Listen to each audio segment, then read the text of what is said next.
Tribuners, bersama saya Tovan, reporter Tribun Sulbar. Tapi biong. Ya, alangkah kakinya Pak. Iya. Ya.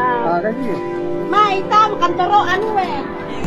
Tribuners, di hari pembagian beras di Kelurahan Pasangkayu terdapat satu kisah haru di mana seorang lansia penerima beras bantuan terpaksa datang seorang diri untuk mendapatkan beras bantuan Tribuners dari pemerintah Pasangkayu.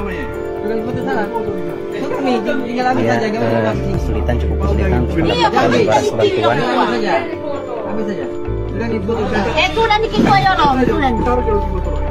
Karena untuk hari ini masih belum bisa diwakili oleh pihak keluarga, sehingga namanya yang terdata harus datang langsung untuk mendapatkan atau menerima bantuan beras Tribuners.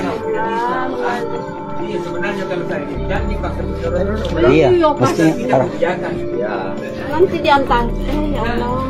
harusnya hari Selasa, Bu ya. Wadi gitu dah, wadi. Ya. Sini dia dibantu oleh warga lain untuk datang ke kantor Lurah Pasangkayu dan mendapatkan bantuan beras Tribuners.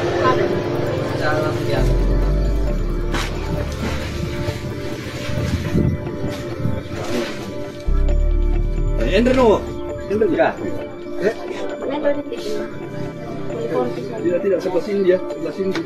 dibantu oleh warga lain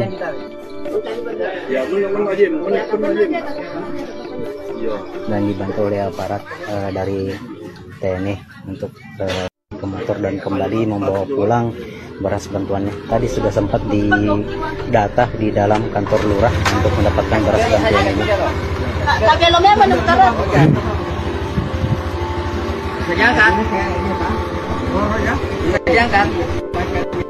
Katanya disalahkan, katanya. Ya, katanya angkat kirinya.